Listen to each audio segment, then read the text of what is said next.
canal Sabedoria Compartilhada. Hoje a gente está aqui começando a nossa série de conjuntos. Nessa série de vídeos a gente vai abordar todo o conteúdo sobre conjuntos do ensino médio.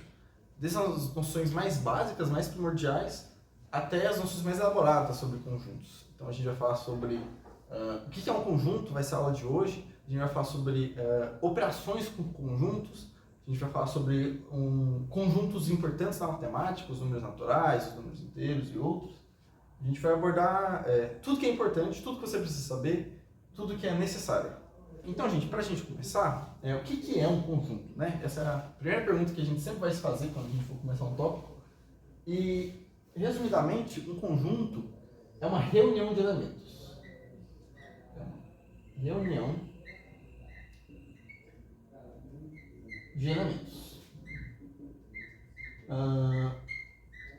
Essa é uma definição muito abrangente e conjuntos é um assunto muito abrangente. Praticamente qualquer coisa você pode ver como um conjunto. Números, letras, objetos. Então, um exemplo de conjunto são os números de 1 a 5. Os números de 1 a 5 você pode representar eles como um conjunto. Outro exemplo que a gente pode pensar são os dias da semana. Você pode enxergar eles como um conjunto. E outras coisas mais. Os números pares são um conjunto. O número de livros, os livros de uma biblioteca são um conjunto. Você pode pensar neles como um conjunto. Os animais que existem no planeta Terra são um conjunto. Esse conjunto aí vai muitos animais, né? Vai ter um número grande de elementos, mas é um conjunto também. Enfim, várias coisas a gente pode representar como conjuntos. A gente pode trabalhar com eles dessa maneira.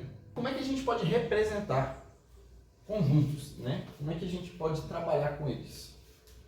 Existem 3 maneiras principais que a gente pode fazer isso.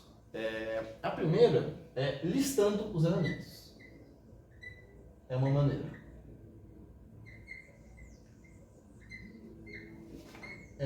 Então, imagina que a gente quer... Vamos chamar esse conjunto dos números de 1 a 5 de conjunto A e o conjunto dos dias de semana de B. Inclusive, só uma observação. Quando você vai representar um conjunto, chamar de alguma letra, sempre usa a letra maiúscula. Essa é uma convenção que a gente tem na matemática. Beleza? Então, os números de 1 a 5, a gente pode representar da seguinte maneira. A gente abre chaves e coloca eles a gente enumera eles. A gente coloca eles numa lista. Então, o conjunto A são os elementos 1, 2, 3, 4 e 5. A gente separa esses elementos usando vírgula e a gente coloca isso tudo entre chaves. Então, esse é uma maneira. Se a gente for representar o conjunto B, a gente escreve dessa mesma maneira. Então, domingo, segunda, terça, quarta, quinta, sexta e sábado. A gente escreveu os dias da semana em forma de conjunto. Isso é uma observação. A gente sempre costuma colocar em ordem porque é mais fácil de trabalhar, mas se você invertesse a ordem, continuaria sendo conjunto, continuaria estando certo. Continuaria sendo a representação da mesma coisa. Então, beleza. A primeira maneira que a gente tem de representar os conjuntos é dessa maneira, listando. A segunda maneira que a gente tem é utilizando as propriedades, pelas propriedades dos elementos. As propriedades dos elementos.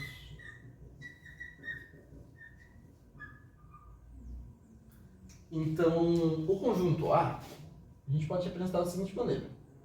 A gente vai falar que são os elementos x, e aqui, gente, x é uma variável apenas. Tais que, essa barra significa isso, você pode pensar, sempre que você vê essa barra na matemática, você pode pensar literalmente na gramática da coisa, no português. É o x tal que x é um número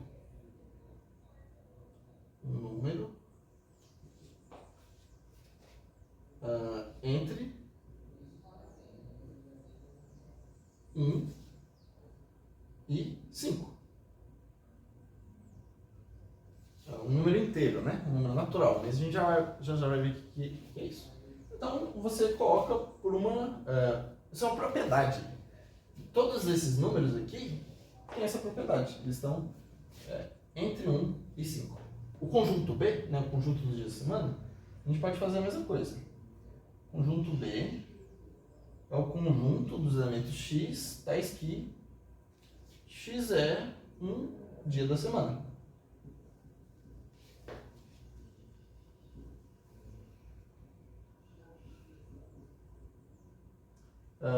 Então, é a propriedade que faz esses conjuntos. A gente poderia ter, por exemplo, um conjunto dos números pares. A gente poderia só escrever. X tal que x é um número par. Em vez de escrever vários.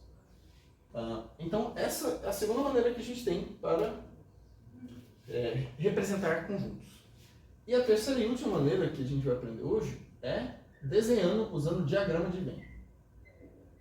Usando diagrama de Venn. O que é isso? É uma maneira que a gente tem de fazer... Bom, a gente representa... mais fácil de fazer do que falar. Da seguinte maneira.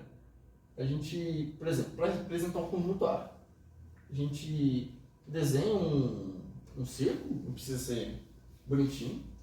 Aí você coloca pontos que vão representar os elementos. Então esse aqui é o número 1, esse daqui é o número 2, esse daqui é o número 3, esse daqui é o número 4 e esse daqui é o número 5. Se eu tivesse mais números, colocaria mais pontos, mais números e estaria representado. No nosso conjunto B, a gente, representando por diagrama de Venn, a gente novamente faz a gente desenha ao redor e coloca os elementos dentro. Então, segunda, terça, quarta, quinta, sexta, sábado e domingo.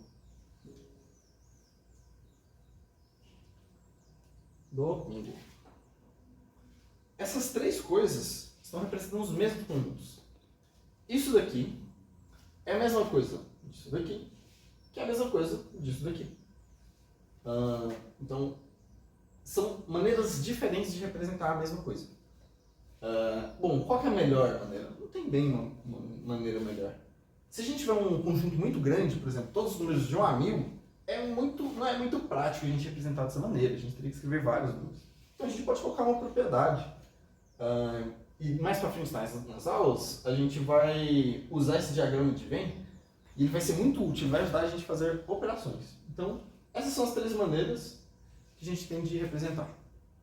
Certo, pessoal. Então, só terminando a parte de representação, tem mais um aspecto que é bem importante.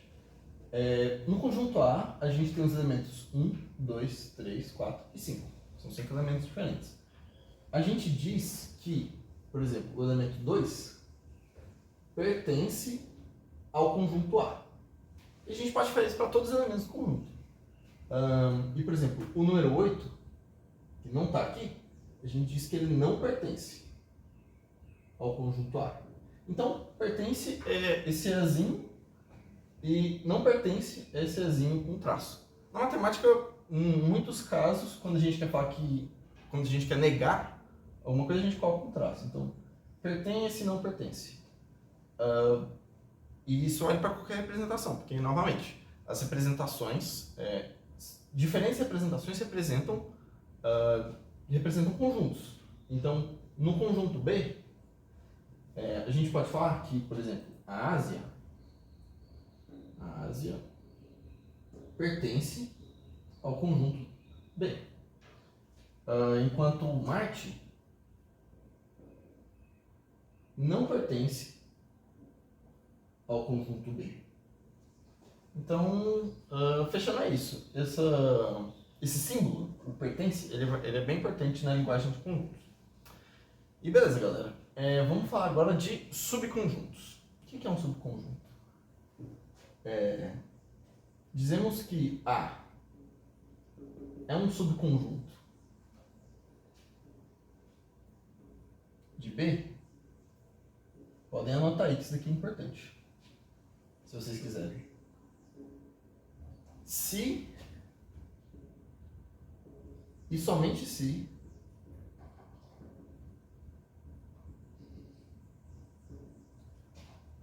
todos os elementos de A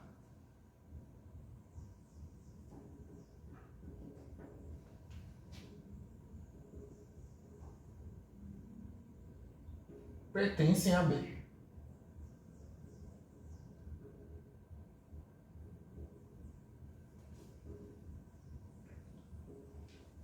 Então, repetindo. A é um subconjunto de B se e somente se todos os elementos de A pertencem a B. E, só para clarificar, se somente se, o que isso significa? Se a segunda coisa acontece, a primeira coisa acontece. Se a primeira coisa acontece, a segunda coisa acontece. Isso aqui é uma linguagem lógica. E a gente vai ter aula no canal sobre lógica daqui a um tempinho. Então, só para vocês entenderem. Então, uma coisa necessariamente acontece quando a outra coisa acontece e vice-versa.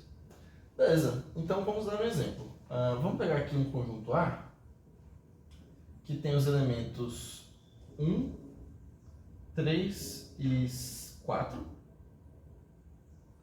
E um conjunto B que tem os elementos menos 1, 2, 3, 4 e 7.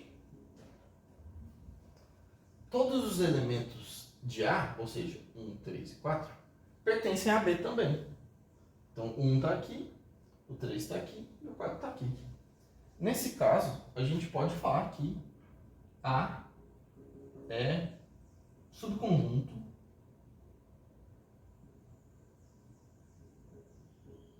de B.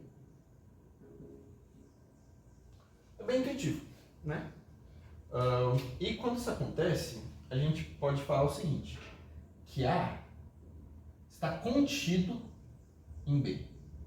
Contido é esse Czinho meio esticado. Então, vocês estão aprendendo pertence e contido. Legal, vou dar outro exemplo. Se a gente pega, por exemplo, o conjunto H. O conjunto H sendo os elementos, né, X, tais que X é uma capital brasileira.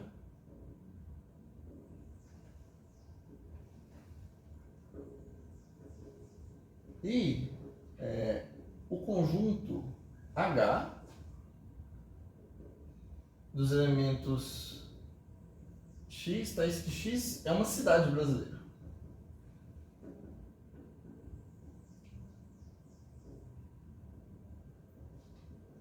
Se alguém é uma capital brasileira, necessariamente ele é uma cidade brasileira, né? Toda capital também é uma cidade.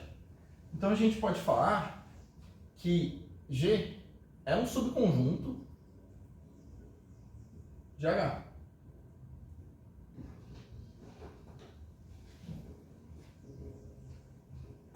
E novamente, a gente pode denotar o mesmo símbolo.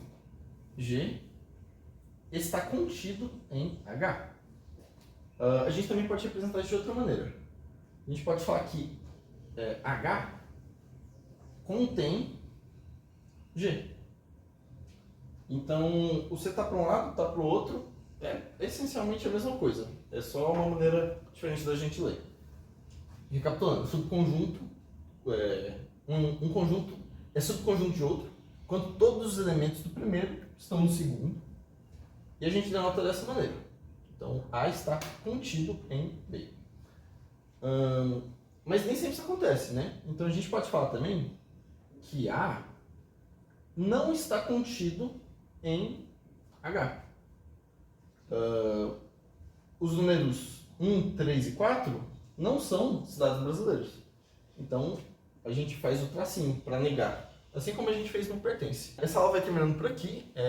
Muito obrigado pela atenção de vocês. A gente se vê na próxima aula.